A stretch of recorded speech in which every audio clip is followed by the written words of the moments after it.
Welcome back, ladies and gentlemen, to Fallout 4. My name's Camel, and this video is going to be a walkthrough guide in which I will show you how to acquire the unique weapon, the Cryolator. Now, to acquire this weapon, we will actually need to head back to Vault 111, the very place we begun the game in. As we all know, on the Pip-Boy map, Vault 111 is found in the very northwest of the map. Once here, we need to find the Overseer's desk, and right next to it, there is a cage. Inside this cage is the Cryolator case, which as you can see has a master level lock on it. So you can of course use your lock picking skills to open it. Once it is open, the Cryolator is yours to take. Using this method will take a little while, as you will need the fully maxed out lock picking perk. A much faster method is to go and get Dogmeat, our favorite canine friend. Once we have Dogmeat as a companion, head back into Vault 111, head to the Overseer's desk, then once he stands still, you want to click on Talk, then you want to click on Fetch, and then you want to click on Items. Dogmeat will of course find the nearest interesting items, and there you go, he has pulled it straight through the case. Now we want to go to Dogmeat and click on Trade. This of course will open up Dogmeat's inventory, and there it is, 200 cryo cells and the weapon itself, the Cryolator. Now this method can be done 5 minutes after exiting the vault, or however long it takes you to get from Vault 111 to Dogmeat and then back. As always, before looking at the weapon's base stats and modding it out, I have reduced my character's special attribute stats to 1. I also have no bobblehead perk or magazine effects applied to my character. What this means is we will be seeing the absolute minimum base stats of the weapon. So now let's mod it out, and in the first slot we're going to be adding the crystallizing barrel. It turns the projectile into a solid, plus 9 times minimum range, plus 16 times maximum range, minus 40% sight spread, plus 100% minimum spread, plus 50% max spread, minus 15% recoil, plus 10% VATS cost, and plus 3% sight time.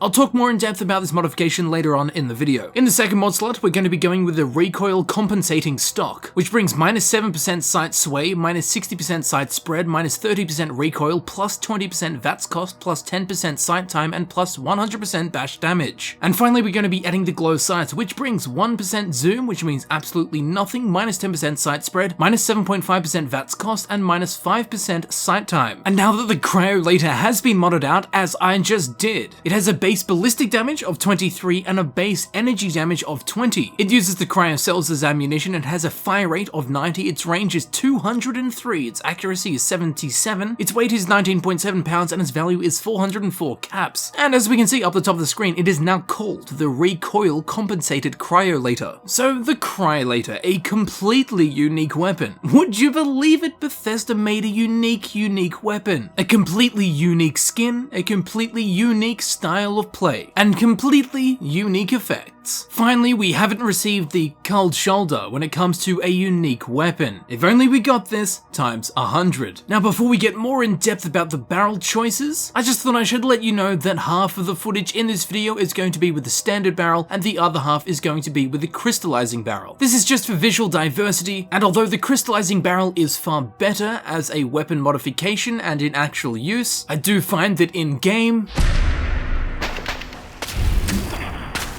is much less aesthetically and audibly pleasing than this.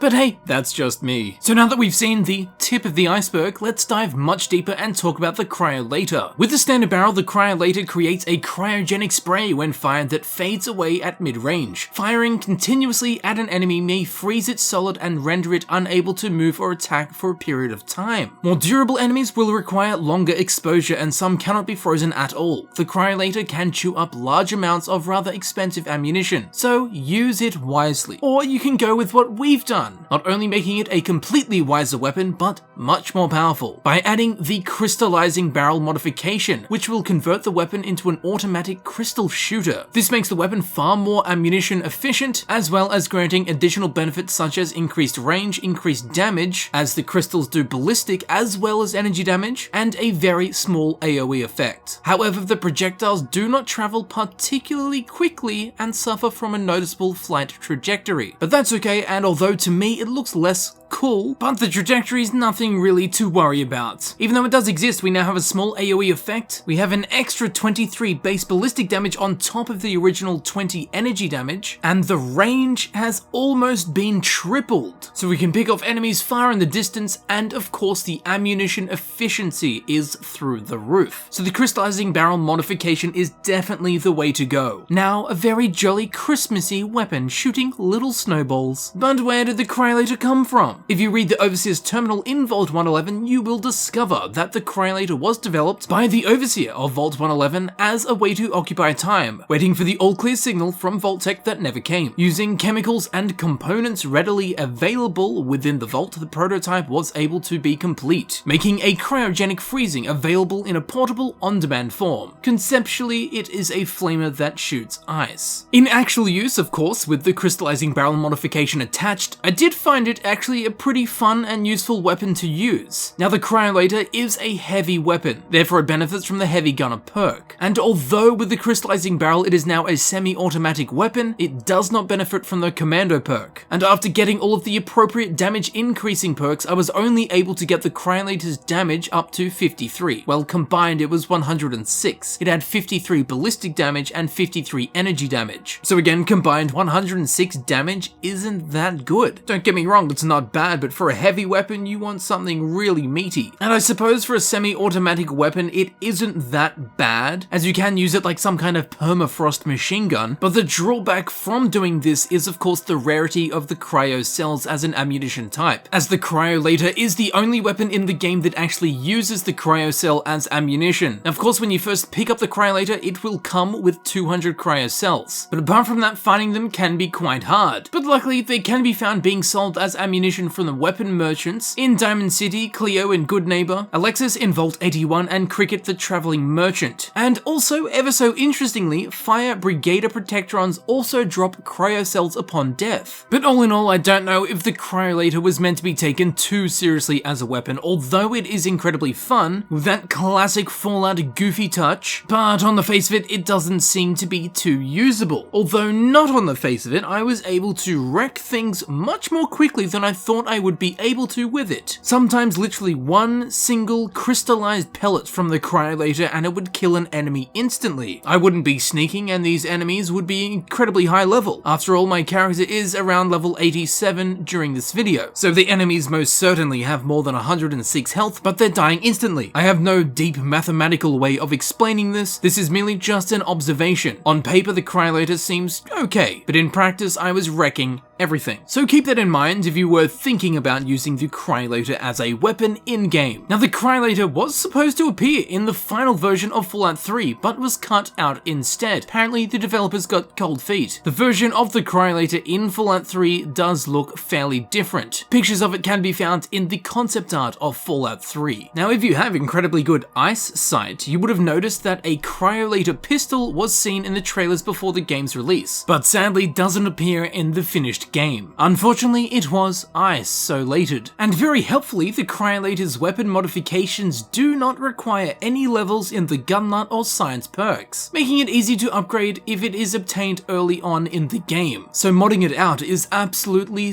no problem. But it got me thinking, if the police used this weapon, their days would be filled with double entendres. Also, with this weapon, be sure to never attack an enemy from behind. Be sure to give them a cold front. By this point, your foes will think it's the weekend, as they'll be chillin'. When using the Cryolator, don't be remotely surprised if your game freezes. And finally, a rant. I was excited for a cryo weapon in Fallout 4, but more than that, a cryo weapon that would actually change the game. Sadly, they didn't add those cryo pistols to the game, cryo rifles, cryo shotguns, whatever. All they added was the Cryolator, which is questionable in use. So we didn't get it in Fallout 3, and now we haven't really got it in Fallout 4. I don't know when we're gonna get cryo weapons, so unfortunately now is not the time for cryo. We'll just have to cryo later. And here it is, the Cryolator in action.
there you have it, ladies and gentlemen, I've been Camel, and this has been my guide for the unique weapon, the Cryolator in Fallout 4. I do hope that you found this video helpful. If you did, please feel free to click on the playlist button on screen. This of course will take you directly to my Fallout 4 guides playlist, where you can select the videos you wish to watch freely. Or you can check in the description, where it will be frequently updated with links to new Fallout 4 guides that I upload. If you like birds, please feel free to follow me on Twitter. The link can also be found in the description. As always, I would like to thank you very much for watching. It has been an absolute pleasure, and I will see you very shortly in the next video. I'll see you there in a second.